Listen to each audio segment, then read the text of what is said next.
हे दुख भंजन मारुति नंदन, हे दुख भंजन मारुति नंदन, सुन लो मेरी पुकार।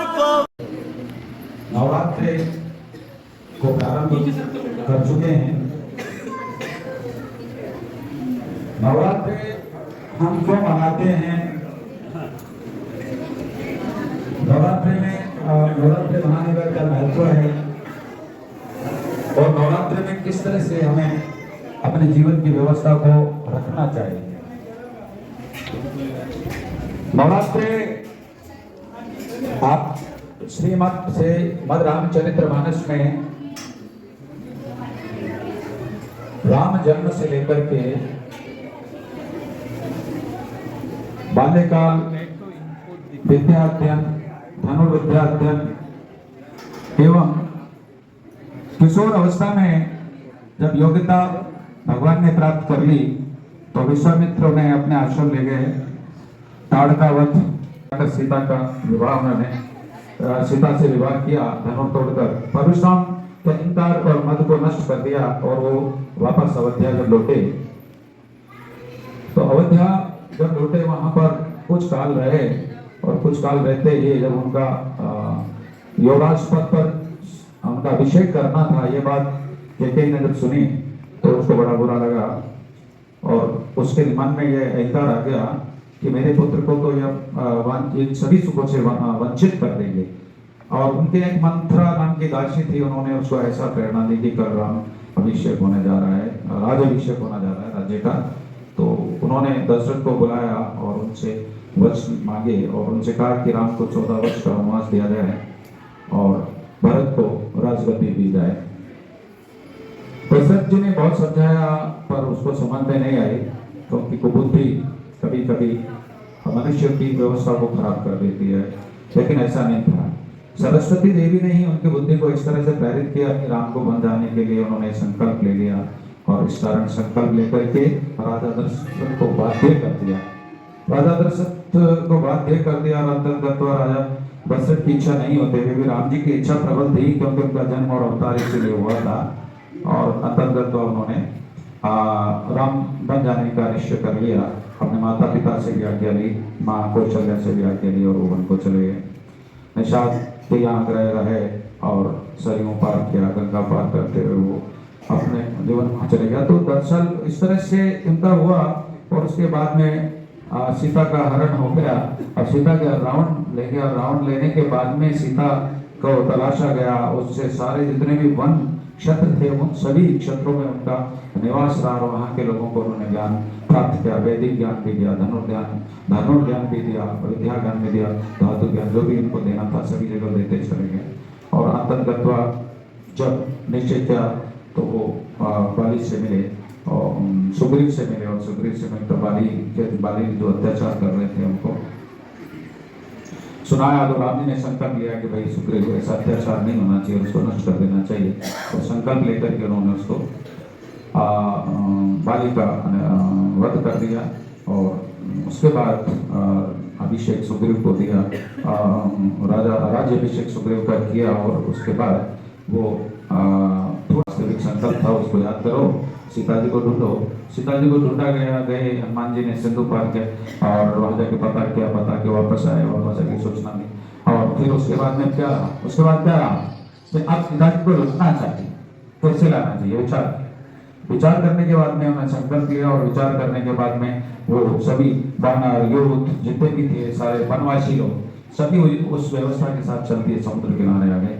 समुद्र किनारे आने के बाद में रावण को संदेश भेजा कि भैया ये सीता जी को लौटा दीजिए, अन्यथा आप युद्ध के लिए हमसे तैयार रहिए। तो ये जो युद्ध काल जो रहा वो 9 दिन का युद्ध काल रहा और भगवान राम ने उन 9 दिनों में संपूर्ण शक्तियों का आह्वान किया, जिसमें विशेषकर 9 दुर्गा जो थी, प्रत्येक दुर्गा को प्रतिदिन उसका आह्वान करके और उसकी शक्ति और बल को प्राप्त करके युद्ध किया गया। यही कारण था कि भगवान राम की सेना कभी भी युद्ध में परास्त नहीं हुई, क्योंकि उनकी स्वयं की शक्ति के साथ साथ दुर्गा शक्ति, काल्य शक्ति, बालिका शक्ति, नव शक्ति, काली शक्ति, ये सारी जो दुर्गाएं, नव जो दुर्गाएं थी वहां पर, उन्होंने सभी को अपना वो क्षमता प्रदान की उन्होंने। और इस तरह से 9 दिन भयंकर युद्ध चला। अंतर्गत्वा 10वें दिन रावण का भी वध हो गया, यानी रावण को मृत्यु हो गई। इस तरह से 9 दिन दुर्गा शक्तियों का साधना का दिन भी होता है, क्योंकि उस समय भगवान राम के बाद त्रेता में ये सारी शक्तियां जागृत हो गई थी। और उसके बाद तब से जब लोग आराधना करने लगे, साधना लगने लगे, तो पवित्र माह भी होता है और पवित्र व्यवस्था भी। वैज्ञानिक व्यवस्थाओं में भी इस समय में प्रत्येक किसानों के साथ में, किसानों के यहाँ अन्नोपज जाता है, वो बड़ी प्रसन्नता में रहते हैं, उनको कुशलता आ जाती है, क्योंकि उनके पास उनकी व्यवस्थाएं प्रदान हो जाती है, तो वो भी प्रसन्नता में, भगवान की भक्ति में निहित हो जाते हैं। इस तरह से एक काल है अश्विनी मास शारदीय नवरात्रि जब आते हैं, तो हमारी जो ऊर्जा होती है, हमारी जो जठार अग्नि होती है, हो जाती है। जठार अग्नि पर दमन करने से हमारी जो ऊर्जा होती है, साधक ऊर्जा होती है, वो जागृत हो जाती है। और इन्हीं दिनों में जब जागृत होती है वो, तो फिर वो शक्ति को प्राप्त करती है। अगर उस समय हम कोई एकाग्रचित होकर किसी भी आराध्य देवता का ध्यान करते हैं या आराध्य देवी का ध्यान करते हैं, तो निश्चित रूप से उनकी कृपा को प्राप्त कर लेते हैं। इस तरह से नवरात्रि के 9 दुर्गा के जो पर्व है हमारे यहाँ, इस तरह से प्रत्येक दिन प्रत्येक एक शक्ति और एक देवी के नाम से हम लोग साधना करते हुए मनाते हैं। अब जो शाश्वत स्वरूप है, तो उसमें कहा गया है कि मंत्र मूल है, और उस मंत्र मूल को, किसी भी मूल मंत्र को या बीज मंत्र को कोई आदमी अपने आराध्य देवता के समक्ष उपस्थित होकर के प्रत्यक्ष परोक्ष किसी भी रूप में रहकर अगर उनका ध्यान करें, जप करें, तो वो उनकी प्राप्ति, उनकी कृपा की प्राप्ति को कर अपने अमिष्टों को भी प्राप्त कर लेते हैं। जो आत्माएं होती हैं, जो कष्ट देने वाली आत्माएं होती हैं, उस देव स्थान पर जाने के कारण उनकी जो शक्ति है वो समाप्त हो जाती है और उनके कष्टों की उनको मुक्ति भी मिल जाती है।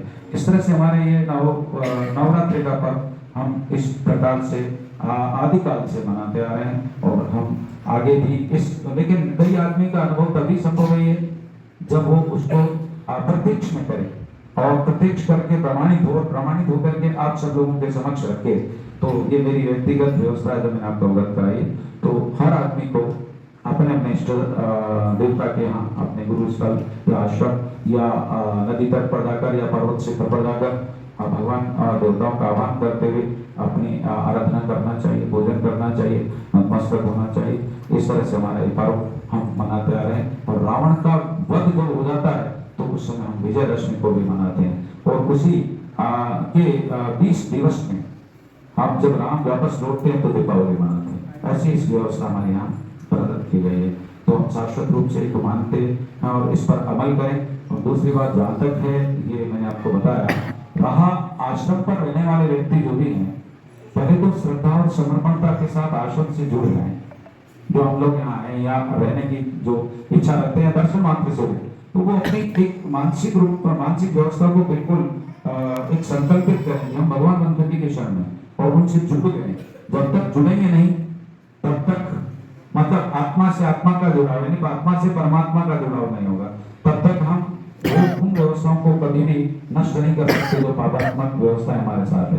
किसी भी देवालय या सिद्ध स्थल पर जाने का मतलब ये होता है कि जितनी भी पापात्मक शक्तियां हैं आपके अंदर, या नेगेटिव एनर्जी जिसको बोलते हैं हम लोग, वो ऐसे देवालय पर जाने पर नष्ट हो जाती है। तो हम आज्ञाकृत होकर आश्रम के जो नियम है उनका भी पालन करें, आश्रम के जो अव्यवस्था है उनको व्यवस्थित करें, आश्रम की शुद्धता का ध्यान रखें, आश्रम के अंदर सेवा करने का भावना रखें। आश्रम पे जो अन्न क्षेत्र चल रहा है वो आप ही लोगों का चल रहा है, तो कम से कम उसका दुरुपयोग न करें और सहयोग करें। ऐसे ही आश्रम का जल प्रबंधन भी आप ही का है, आप ही के द्वारा ये सब कुछ हो रहा है। यहाँ कोई गुरु जी कर रहे हैं या बहन जी कर रहे हैं, कोई कर रहे हैं, आचार्य जी कर रहे हैं हमारे, ऐसा कुछ नहीं। उल्टा आप सब लोग को करें, लेकिन जब आप सब लोग कर रहे हैं तो उसका ध्यान भी रखें। यानी किसी वस्तु को खरीदना इतना महत्वपूर्ण नहीं है जितना उस वस्तु का प्रयोग करना महत्वपूर्ण है। और संतुष्ट रहें, क्रोध नहीं करें, और जहां जो दर्शनार्थी है वो वापस जब लौटेंगे तो वापस वो भी अपने ये संकल्प लेके जाएंगे, मैं आज से भाई जो निरर्थक शक्तियां या निरर्थक विचारधाराएं हमारे अंदर है उनका परित्याग करेंगे। तो वो चीजें हमारे अंदर रहना चाहिए। आज का पर्व हम प्रारंभ कर रहे हैं, आश्रम को स्वच्छ रखें, पवित्र रखें, बीड़ी सुट्टे आश्रम की परिधि से वैसे तो लगाए ही नहीं, अगर लगाएं तो आश्रम की परिधि से बाहर लगाएं, किसी को अपशब्द नहीं बोलें, किसी को कष्ट नहीं पहुंचाएं, किसी को हानि नहीं पहुंचाएं और किसी की चोरी नहीं करें। कोई मोबाइल भी पड़े रहते थे, हाँ ऐसे लोग अगर कोई मेरी बात को सुन रहे हैं तो उनका उन्होंने अपना व्यवसाय बना लिया तो गलत है, उसको भोगना पड़ेगा। आज ये मोबाइल तुमको दूसरे के लिए व्यवस्था है, लेकिन कोई पैसा दूसरे के लिए, लेकिन ये पैसा आपको आपके कर्ज के रूप में ही आपको वापस, आप कर्ज कर रहे हो तो वापस देना पड़ेगा, बड़ा कष्ट में देना पड़ेगा। इसलिए बुरा विचारों का भी त्याग कर दें, ऐसे विचार अपने मंदिर में रखें। मैं आपको आज इतना ही दूंगा, तो मेरा समय हो रहा है, तो मैं चाहता हूँ कि आप सब लोग समर्पणता के साथ और मेरे जो कार्य आश्रम के जो शिक्षकगण हैं, आचार्य गण हैं, जो पंडित्य लोग हैं, जो पंडित लोग हैं, वो सब लोग भी बड़ा, वैसे तो हमारे आचार्य बहुत अच्छे हैं, सभी आचार्य भी, उपाचार्य आचार्य सभी बहुत अच्छे हैं, बड़ा मन से पूजा करते हैं। इसी का फल है कि आप लोगों का कष्ट दूर होता है। तो इनको भी महत्व समझना चाहिए कि हम दूसरों का कष्ट दूर करें, अपनी क्या चिंता करें। अपने द्वारा दूसरों का कष्ट दूर होता है तो अपना तो बालाजी कर ही लेंगे, इसमें कोई संदेह नहीं है। पर इतना भरोसा भी हमको होना चाहिए कि बालाजी हमारे कष्टों को हमारी दूर करके हमारी इच्छाओं को पूरा करेंगे। तो आप तो धर्म नहीं पाई तब पीड़ा सामने है, दूसरे का हित के समान कोई धर्म नहीं है और उसको दुख देने के समान कोई पाप नहीं। इसलिए अपन उस पाप से बचें और उस धर्म को करें जो अपने लिए संकेत। चौथा एक और विषय जो मेरे विशेष आप लोगों से मेरा विनम्र आग्रह है, आप लोग अपने बच्चों को अपनी रक्षा का उसको पढ़ाई, यानी ज्ञान तो जरूर देना, उसको पढ़ाएं, अच्छा पढ़ाएं, अच्छी विद्यार्थी कराएं, लेकिन साथ ही उसे अपनी रक्षा के लिए किसी रक्षालय जहां उनको तैयार किया जाता है वहां भी उसको भिजवाएं और राष्ट्र शिक्षा जरूर दें, सनातन धर्म की शिक्षा जरूर दें, क्योंकि धर्म का अगर क्षय हुआ तो आप सभी लोग मलिच्छ हो जाएंगे, इसमें कोई संदेह नहीं। फिर गुलामी आपके साथ रहेगी और अगर गुलामी रही तो उसके बाद में आप धर्म पैसा मकान बना के भी क्या करेंगे, क्योंकि उस पर दूसरा ही कब्जा करने वाले हो तो फिर क्यों कर रहे हो। इसलिए अपने बच्चों को भी एक अच्छे विपूर्ण परिपूर्ण रूप से स्वरक्षक बनाइए, खुद का रक्षक बनाइए और वो उनको तो अपने धर्म का ज्ञान दीजिए, उसे मंदिर जाने की प्रेरणा दीजिए, उसे मंदिर पर जो ज्ञान मिलता है उसकी प्रेरणा दीजिए। और पंडित पुजारी कोई अगर हैं तो उनको भी प्रतिदिन अपने पूजा श्रद्धा के बाद जो जितने भी लोग हैं उन सबको ये निर्देश देना चाहिए भाई आपकी व्यवस्था में आप सुरक्षित रहें, धर्म के साथ रहें, धर्म की रक्षा के साथ रहें और अपनी रक्षा का संकल्प लें, तो जीवन का कल्याण हो जाएगा। क्योंकि राम जी ने समूह के साथ होता वो रावण से विजय प्राप्त कर सकते थे। रावण महाबली था, बहुत ताकतवर था, उसके अंदर तो सारे जो देवता लोग भी कांपते थे और मनुष्य क्या, मनुष्य के ऊपर जितनी भी व्यवस्थाएं शक्तियां थी वो भी उनसे डरती थी।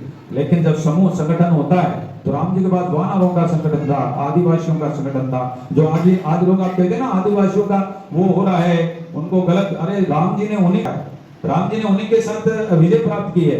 अगर उस काल में भी अगर ऐसा हम समझते हैं कि कोई शूद्र है, कोई दलित है, दलित अभी तो मेरे समझ में आता दलित किसको बोलते हैं, तो हम अगर ऐसा होता तो राम जी के साथ वो सब लोग कैसे होते, वो सभी लोगों ने युद्ध लड़ा वहां जाकर के और राम के साथ साथ उन्होंने अपने कष्टों से भी मुक्ति पा ली। क्योंकि राक्षस तो राक्षस ही होता है, राम जी को कष्ट नहीं पहुंचा रहे थे, वो तो सभी जो जन थे, वनवासी थे, आदिवासी थे और जो जिनको शूद्र बोलते, जो शूद्र का मतलब होता है जिनके पास व्यवस्थाओं का अभाव हो, जिनके पास ज्ञान का अभाव हो, जो अनुचित कर्म कर रहे हो उसे शूद्र कहते हैं। अभी शूद्र की परिभाषा भी शायद लोग नहीं जानते, मेरे ख्याल में परिभाषा समझ लेंगे तो ज्ञान हो जाएगा। इसलिए ज्ञान होने के बाद वो शूद्र रह ही नहीं सकता, ज्ञान हो गया उसको। तो हमारी गवर्नमेंट भी, हमारे जो राजा लोग हैं इस समय वर्तमान के, वो भी ज्ञान देने की ओर प्रेरित कर रहे हैं। वो कह रहे हैं ज्ञानवान बनिए, शिक्षित बनिए, अपनी चीजों को समझिए। तो आप लोग अपनी चीजों को खुद भी समझे और अपने बच्चों को भी समझाए। आज का संदेश इतना ही है। बोल वनखंडी भगवान की जय हो।